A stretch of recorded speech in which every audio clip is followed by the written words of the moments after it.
Hello, ladies and gentlemen, wadau na wadaudettes. My name is Molly Nahayo. This is ORIG'N, where we tell God's story through art. Now, today we are going to talk about the Father's love. What does it look like? What does it mean to be loved by the Father, right? But before we get into that, I'd like us to have a few icebreaker questions to get to know a little bit about who I am.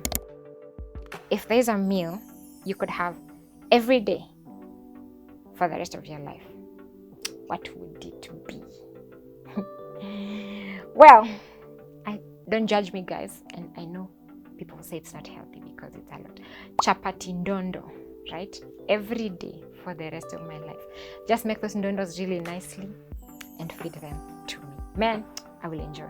I would have that for the rest of my life. Do I have any hidden talents? I can whistle. I don't know whether that counts as a talent, but it's hidden. When I need it, like to call a boda dude, I will use it and they're passing really fast and they will hear me. So that's a hidden talent. I won't do it now, but just trust me. I'm telling you. What's one lesson that you have learned in the recent past that has helped you with your craft? Now, this would be those spontaneous ideas that you get in those tiny moments. Jot them down. Don't wait. Because I usually wait and I forget. I don't remember to whatever it is that I had. I remember, I had an idea. I remember the title that I had, but I don't remember the content. So just jot them down and improve it as you go. As it is said, be an improvementist and not a perfectionist. Okay. Thank you for indulging me and working with me to just get icebreaker questions. That has also helped me calm my nerves a little bit. So thank you. Now, today we are talking about the Father's love, as I mentioned. So I have this piece that I wrote based on the story of the Samaritan woman. Now, we all know the story of the Samaritan woman, but this piece is kind of relatable to me. And that's why, in talking about the Father's love, I thought I should speak these words. Born on the wrong side of the tracks in a world full of unforgiveness, feeling unworthy, unloved, unseen.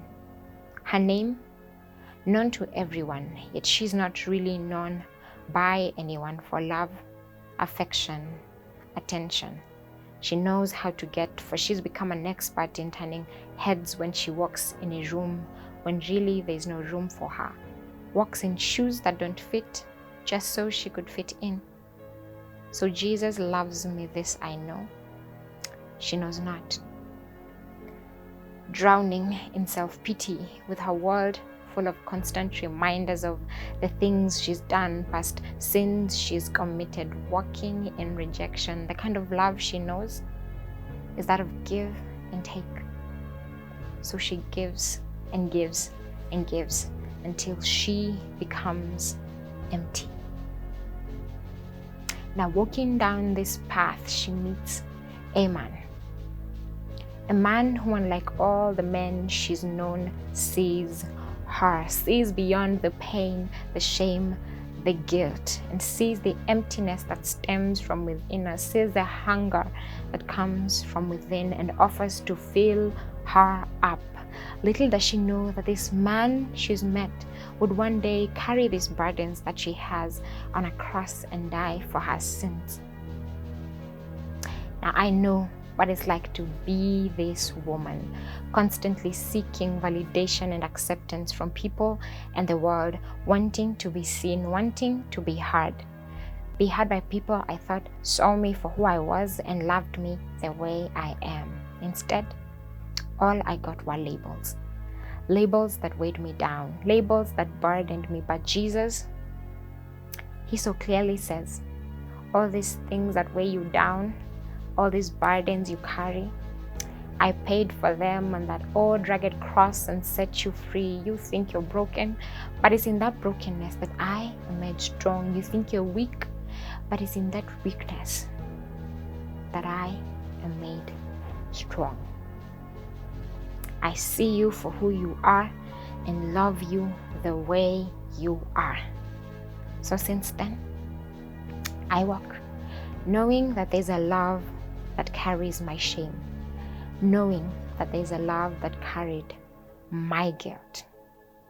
So Jesus loves me, this I know, is my new truth. All right, so that's the piece, and it's usually for me a reminder. Oftentimes I'm consumed by anxieties or worries, and would find my identity in what people would say and what people would think about me.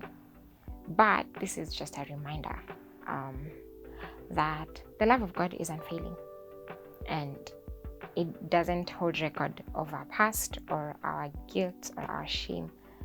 It says in Romans 5 verse 8, but God demonstrates his own love for us in this: while we were still sinners, Christ died for us. So it doesn't hold record of our past.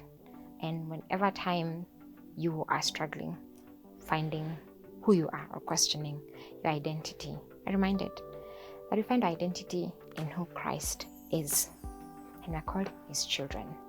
That's a reminder that I get from this.